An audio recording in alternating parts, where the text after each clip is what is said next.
All right, welcome back to the channel. It's your boy Fanon. And in this video, we're going to talk about the big fight coming up this next weekend with Gervonta Tank Davis and Rolly Romero and what experts are saying will happen in that fight.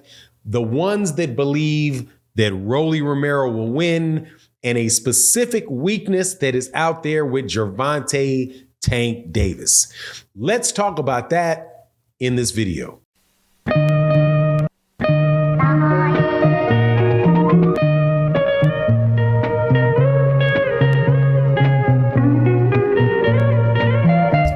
All right, welcome back to the channel. It's your boy Fanon. And in this video, we're going to be in the 135-pound division. We will talk about the upcoming fight this next weekend with Gervonta Tank Davis and Rolly Romero and some viewpoints that are being shared by some experts out there about, and Ronnie Shields is one of them, who believe that Rolly Romero can beat Gervonta Davis.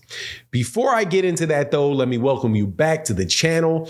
If you are new to the channel, please accept my invitation to subscribe to the channel, to hit that bell, to hit that subscribe button, and then the bell icon to be notified of when we release more videos, which is what we do on a daily basis, either in the video form or in the live streams that we do around 8 a.m. Central Standard Time, 9 a.m. Eastern, pretty much every day of the week. Take a day off every once in a while, but we really do love talking this boxing here. So there's always a really good opportunity to talk boxing on the channel. All right. So was listening to Ronnie Shields and some other experts, and they gave their opinion about the Rolly Romero versus Gervonta Tank Davis fight, or should I say, to be more polite to the guy that has the belt, Gervonta Tank Davis versus Rolly Romero fight. Now, most people who got common sense, at least this is my point of view, know that Gervonta Tank Davis is the heavy favorite to win that fight. Gervonta has won titles at 130 pounds, and despite what some people say, legitimate world championships at 130 pounds. In fact, he did it 3 times. Once for the IBF, another for the WBA Super, and then a third again when he fought Leo Santa Cruz for the WBA 130-pound super title. Even though the 135-pound regular title was on the line, he did weigh in under the 130-pound limit. So that allowed him to also fight for the WBA 130 super pound title, and he won by knocking out Leo Santa Cruz.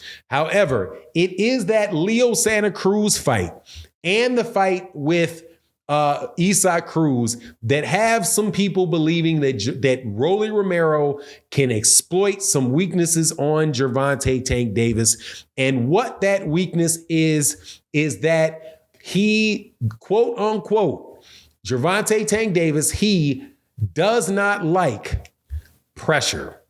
And that he was caused a lot of problems by Leo Santa Cruz, because Leo Santa Cruz was putting a lot of volume punches together against Gervonta Tank Davis because of his arm, his length, and the height advantage that Leo Santa Cruz had on Gervonta, that he was able to keep Gervonta at bay with the jab, a right hand, and by keeping him busy, showed that Gervonta Davis does not like volume punchers that are pressuring him. Also, Isaac Cruz, someone else that was constantly pressuring and coming forward on Gervonta Tank Davis, that he had problems with Isaac Cruz, and Isaac Cruz went the distance with him because Isaac Cruz is a pressure fighter.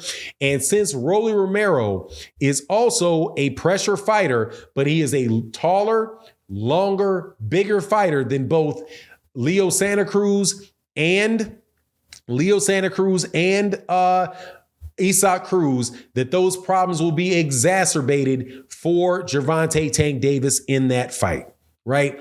Also, you could also look for, again, with the taller guy who also gave him some problems, which was Mario Barrios at 140 pounds, where Mario Barrios was keeping him at the end of the jab in the right hand, right? And keeping him at bay.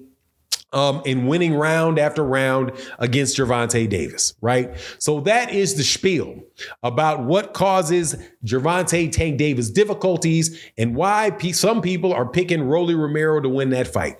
Also, if you looked at how Rolly Romero was built in his weigh-in, not in the weigh-in, excuse me, but in his public workout, you see that he looked big against, in the arms and in the back and in his shoulders. So, there's a natural size advantage for Rolly Romero going into that fight. All of those things equaling to people that Rolly Romero can upset Gervonta Tank Davis. Well, let me give you my thoughts on that. First of all, the most obvious thing. As far as it relates to Leo Santa Cruz, that having a lot of pressure on Gervonta Davis worked until it didn't work anymore. At which point in time, he went to sleep because Gervonta Davis was able to get on the inside of him, and he had such serious power on the inside that he had the ability to knock him out with one shot. And you know what the adage is, the more punches that you throw means there's more openings for you to get hit. Tim Bradley said that when he was evaluating the fight, the potential fight between Terrence Crawford and Errol Spence Jr. and how Errol threw a lot of punches, but the more punches you throw means there's the more opportunities to counter you, and that's what you may see with Terrence Crawford, right? So you saw that with Leo Santa Cruz. The more he punched, the more holes that there were available for Gervonta Davis to take advantage of, and because he is a one-punch knockout type of guy, boop, there you see him folded like laundry up underneath the turnbuckle. Now, Mario Barrios, exact same thing happened with Mario Barrios. Mario Barrios was doing well until he got on the inside. And then again, the more punches you throw, the more openings there are. And there you go. Now, Isaac Cruz, I just think Isaac Cruz just got outboxed. Gervonta Davis hurt his hand, but other than that, he just outboxed him.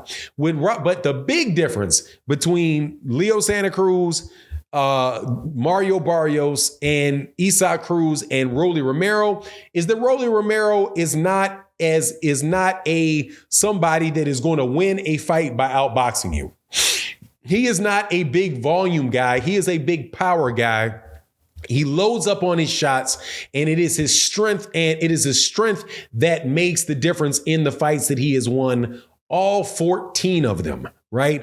However, when he got in there with a boxer, and I'm telling you, this is the one time that he's been in there with a guy that was a good boxer, many people thought he lost, and that was against Jackson Marinez. So the idea that he is going to that somehow magically Rolly Romero is going to keep Gervonta Tank Davis at the end of his jab and make him pay with straight right hands, to me, I don't see it. But also, go back and look at many of the fights with Gervonta Davis. You see Gervonta fighting in a myriad of styles. He can fight on the outside and outbox you on the outside. And quite honestly, he's not that much shorter than Rolly Romero. Rolly Romero is not a 6 foot tall guy with a big long jab standing out there on him. But he's able to outbox guys. He can slug with you. More than likely what's going to happen, though, is that Gervonta Davis is going to get on the inside of those wide punches of Rolly Romero and take away the end of his punches and then wear him down to the body and stop him. But I did think that it's interesting that guys like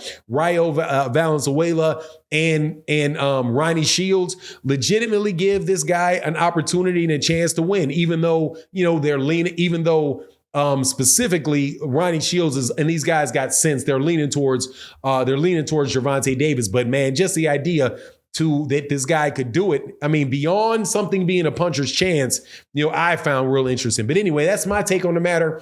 You let me know what you think in the comment section. And with that, I'm out. Deuces.